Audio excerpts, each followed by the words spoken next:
Let's have a look at the headlines here in France in the newspapers. Papers, of course, reacting a lot to yesterday's nationwide protests, Alison, against the government's labour code reform, which happened at Paris and across the nation, as you say. They are seen as a big test for the French president, Emmanuel Macron, but also for unions and the opposition to see if they'd really be able to rally enough energy to oppose the president and his reforms. The left-wing papers today are pretty happy with yesterday's turnout. As always, we have two estimations of attendance: 223,000 people in the streets across France, according to the police. 400,000, though, so many more, according to the CGT union, which spearheaded the protests. You can see communist paper L'Humanité is using the union estimate. They call yesterday's protests a beau tremplin, a fine launch pad for what's to come next. Similar story on the front page of left-wing Libération. You can see they say, et voilà le travail. That's a French expression that basically means, there you have it, mission accomplished. Obviously, also a play on words with travail, which means work or labor. And Libération, though, not all positive about yesterday's demonstrations. They're not. Libération wonders if it's really going to be enough to make the government step back on its reform. The paper says the unions won, but Macron hasn't lost. So big questions remain. One is what role France's unions that didn't take part in the protests yesterday will play in the coming months. And then the main question is whether or not protests are going to continue if the government follows through and passes that reform. Libération also has a handy cartoon by Willem summarizing what the reform will look like for employees. As you can see, you enter this rolly machine that quickly spits you back out again, essentially hiring and then firing you. Macron, as you can see, is delighted. He says, "I love the flexibility of the little employees." Looks a little painful, doesn't it? As we saw left-wing papers hailing the success then of yesterday's demonstrations. Very different story in the rest of the press, though. It is. It's actually President Macron who has won round one, according to Le Parisien. The paper says it was a respectable demonstration, but won't be enough to compete with the determination of the government. Right-wing Le Figaro, very much in agreement. On its front page, they say the CGT union stalls, the government advances. Le Figaro urges Macron not to give in to the protesters and to end once and for all what they call the forced standstill that France has been at for so long.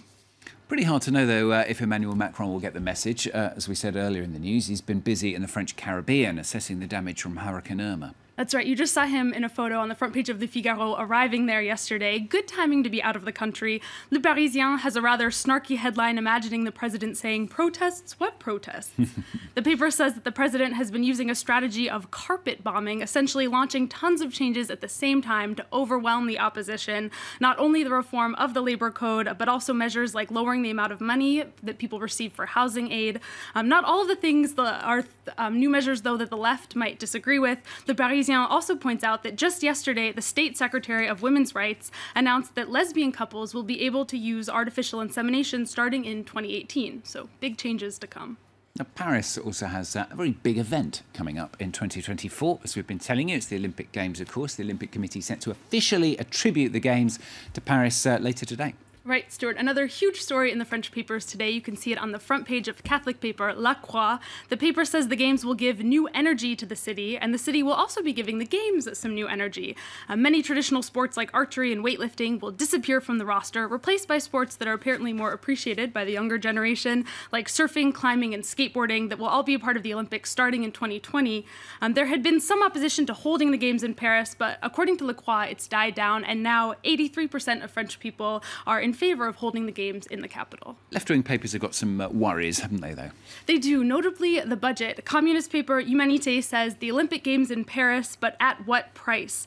Now, organizers have estimated the cost to be at 182 million euros, but L'Humanité reports that critics of the Games say security will cost at least $1 billion. And speaking of sports, Paris-Saint-Germain made their big entry into the League of Champions last night, the Champions League, beating Celtic at Glasgow in Scotland. That's right, they trounced them 5-0, in part thanks to their new expensive players, Brazilian player Neymar and the French player Kylian Mbappe.